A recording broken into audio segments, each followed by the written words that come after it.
lot of people often ask how I record my videos or even where I record them. And before, I've done setup tours of where I've lived and the different setups that I've had, but not a lot has changed over the years. So I never really did an updated one till now. So I'm not going to show you my whole house because I've done that in the past. But I was only renting places at that point, and then people found out where I lived, and then people came over to the house and everything. But I'm not going to show you my house now because it's my own personal, private thing that I want to keep for myself and not have people show up at my doorstep anymore. But I can show you my recording room and my recording setup and what everything that's involved and goes in here. What am I saying? Of course, first things first, you see the whiteboard. It says meme on it right now. I haven't changed it in a really long time. But I also wanted to show you what's on the outside of my door before you enter. Because I have a little placard that says, The Office. Because this is my office where I record. But it's the logo for the Office show because I'm a huge fan of it. This is the camera that I use. It's a Sony A7R II. I know a lot of people have been asking about this camera and the quality of it, and it's really, really nice quality. It's a fantastic camera. Sometimes, back in the day when I got it, it's kind of overkill for Let's Plays, but I mean, the quality speaks for itself whenever you see the footage. My background is not great for it, because it's kind of just a plain background.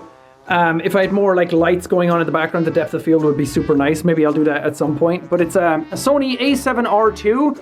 And it's using the Sony Zeiss 1.8 55 millimeter lens. So any of you who want to know that kind of stuff, this is the camera that I'm using. It's absolutely phenomenal. The thing about this lens though, is that it's a square like crop zoom lens. This lens is a wide angle. So everything comes in from the outside and you can see super far and I can stretch everything. But the lens on this other camera is basically like this. If I had that camera here in front of me now, it would be like this.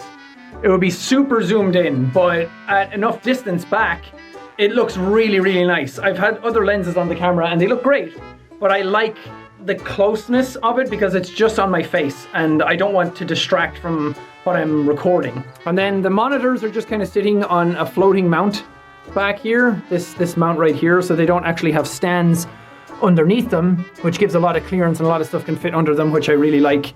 And then the camera is just sitting on like a solid arm that's on the back there. I want a different arm though. I don't really like this one because whenever I shake the table, like the whole camera shakes. But it's nice because everything is attached to the table then whenever I want to do standing content. So you've seen me do this before. I have a standing desk, which I absolutely love. I don't use it for every single bit of content because I don't need to, and I like sitting down every now and then. Standing all the time is not that nice. But it comes with this little dial here that you can dial in whatever height you want. So I set it to the height that I wanted the first time I got it and haven't really changed it since. So it just remembers it. And then you just press the button and then everything goes up. And now I have a standy boy. So I can just sit here or stand here and do some content. So I like doing the standing stuff for like something that's not really gaming. Because I like being able to like bounce around the place. I like being energetic. Standing up and doing content gives you a different atmosphere, a different vibe, a different energy. So, and I like going back and forth to the whiteboard and things like that. So some of the shorter style, faster paced, higher edited kind of things, I like that. I like the jumpiness that's in it. And I like standing up and recording stuff, and it gives me a lot more room to like, I don't know, be animated and be energetic, which I really like. But the thing I like about this setup is that everything is attached to the desk. So as soon as I hit the thing to go up, everything goes up together at the same time. So now everything is at the same height. I just set it once, and then no matter how much I up and down the desk, it's always going to stay the same. So I really like that about this. Everything's super efficient and just in the right place whenever I need it. I remember when I used to play drums. Drums have a lot of like locking mechanisms in them so that when you have it set up the way you want, you can put all these things in place. And then every time you tear down your drums and put them back up again, they're always in the same place. So that's what I kind of wanted to go for with this setup. And everything, lights, camera, action, monitors, everything is all attached to the same system. So it just all stays in the one place all together. This down here is just a transformer that changes voltages from different countries. So because this mixing console that I just got is American, I needed something to convert the voltage and make sure that everything was safe and sound. but it's just a nice thing to have if I ever need that. This, of course, is the pièce de résistance, where all the magic happens, where all the beauty gets made. And this PC was sent to me by Origin. They hooked it up for me and built it, custom built, just for me. So here's a little something I prepared earlier. Roll it!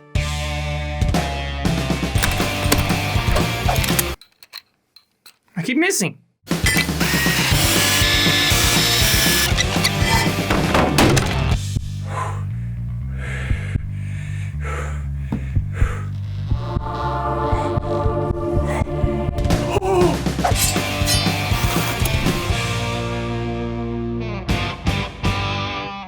So I've been using this PC for a little bit. Don't let the size fool you. It's not that big, but inside it is powerful. This is the strongest PC that I have ever used in all my years of YouTubing. It's the smallest one and the strongest one that I've ever used. Because of all the components that are in it, it's a monster. As you can see, it has a PMA logo at the bottom. It has both PMA logos because I really like that. They wanted to put like Jacksepticeye on it. I was like, that would look cool, but I like the sleekness and I like the minimalism of the PMA logo, and I like the black on white, so I decided to go with that instead. So, what's in the computer? So the first thing you can see is the Evga Geforce RTX 2080 Ti, which is the strongest graphics card on the entire planet right now. It is an absolute monster. I love computers. I love making computers. I love putting computers together myself and figuring out the strongest components and how they all work together and everything. This graphics card is absolutely nuts. And I don't say that lightly. I've used a lot of graphics cards in the past. I started off with a 560 Ti. I've had some of the 900 series cards. I've had a 1080 Ti. This thing blows everything out of the water.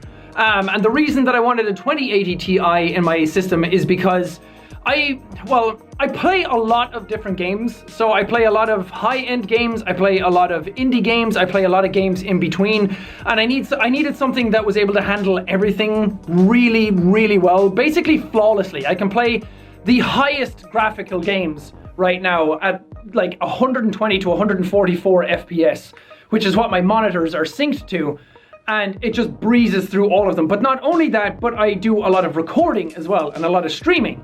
So the 2080 Ti, because it's an NVIDIA card, I can use the NVIDIA encoder that comes with OBS that has insane efficiency when it comes to frame rate. So a lot of recording softwares out there kind of take like a chunk of frames off your games when you're trying to record them and make them super sloppy. But the 2080 Ti, as well as the NVIDIA encoder, don't slow anything down at all. So whenever I hit record, and I use NVIDIA Shadowplay to record regular Let's Plays. So between the both of them, I needed an NVIDIA card for that. And I also wanted something that was super strong and wouldn't slow down anything. So this card, every time I start recording, doesn't slow down a single thing. It's just flawless all the time. It's so smooth. I barely even notice when I'm recording versus when I'm not recording. It's crazy. So I really needed a really strong graphics card like that, and I'm really glad that I was able to get this one in this system. Also, can we just appreciate my cable management here for a second? Look how nice that is. There's like 15 cables coming down out of this. I need to do something about the plugs though. I don't like that they're just sitting there. But none of the plug boxes that hide all the connections are able to fit this entire extender. But this is really nice. And then when I lowered the desk, everything's just all connected and everything's nice and dandy. It's so nice and clean. But I think I covered everything. I think I went over the majority of stuff. I'm sure I've missed something somewhere, and I regret not doing it. Oh, I have forgotten something. So whenever I record VR stuff, I don't use this mic because I move around a lot and this mic is just going to be pointed at me in the room and it's going to miss out on a lot of dialogue or whatever. But I use this, which is a Shure BLX4R, which is just a lot of fancy numbers to basically say it's a lavalier mic. It's a lav mic and it comes with its own wireless pack. You can see right here. So a lot of you have probably seen these when it comes to live shows or comes to any sort of broadcast thing. This pack just picks up the signal from that box that I just showed you and then sends the signal to my computer, and then I can use this as my microphone. So this just attaches to my lapel or my collar here, and then you can hear me no matter where I turn, because VR is a lot of like back and forth and moving around. So you need a mic that you can actually be able to hear things with. It's not as good as a regular like fixed condenser or dynamic mic, because it's smaller and it just isn't sending the same sort of signal strength. But for VR content, it's really, really good. And having a lav mic really just improves the quality. So any of you who are doing VR content, I highly suggest using a lav mic. Sometimes I think about using it even just for regular like standing content, because I go back and forth a lot. But I also kind of like that when I go back here, the mic kind of loses me. I don't know. It adds a fun element to the video and a fun bit of like, again, dynamics. It keeps stuff like flowing up and down. If it's just at one level all the time, even if that level is high or low, it just gets boring. So I like the up and down of everything. So if you want top tier, high quality mediocrity, you've come to the right place. And other than just all the hardware bits and everything, I just use like Photoshop, Adobe Audition for my mic, and then Premiere to edit. So nothing crazy on the software front. Again, this is all stuff that most YouTubers have. The setup I have is not incredibly unique. And most YouTubers or streamers have a similar setup with like 2 monitors, camera, 2 lights, 1 light even. Like it doesn't take a whole lot to be able to do this. But what I also want to reiterate and say to people now is that you don't need all of this stuff to do YouTube. If you want to do YouTube yourself and you're starting off and you're looking at other people's setups and you're looking at this video and you're thinking, okay, Sean has that and he records like this, so I need to get all these things. You don't need all of this stuff. The basics of what you need is a camera. If you want to show your face, you don't even have to show your face. Some lighting to light up your face. Again, if you don't show your face, you don't even need a camera and lights, which again, just start off like that and then work your way up to a webcam if you want to. But a decent microphone to be able to record anything, and then just a computer that's able to handle whatever you're doing. And there's always free softwares to edit, record. You can use Audacity for your microphone to record. There's a bunch of options out there. So if you really want to do this kind of stuff, if you really want to do YouTube or stream at all, then just go for it. Figure out whatever you have. Whatever you have, use that. Even just using a phone these days, you can even live stream from your phone on YouTube and Twitch these days. So just do that, have fun, do whatever you want. You don't need super high-end, super expensive equipment to be able to do this at all. I just try to go for the best because I want to make the best content that I have and also future-proof myself. So I don't want to constantly have to change around computer parts.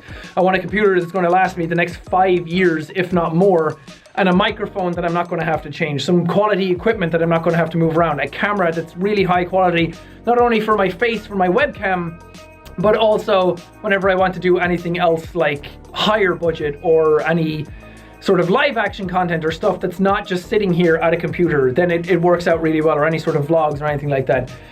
The camera that I'm recording this on is a Canon G7X, so small little camera, but the quality of it for the price and the size of it is really, really good.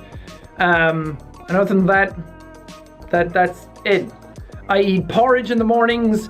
I have regular bowel movements. Ow! But that's it. That's my setup. If you guys want to know anything more or anything that I've missed or anything like that, you can probably just ask me in the comments and I'll try and answer them whenever I can, or on Twitter or anything.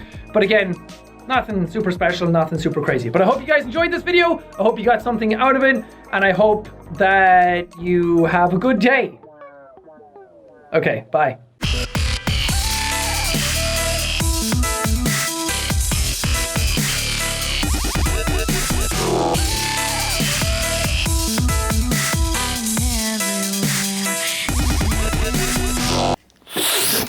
I need to make the sound effects, because then I know what I'm doing.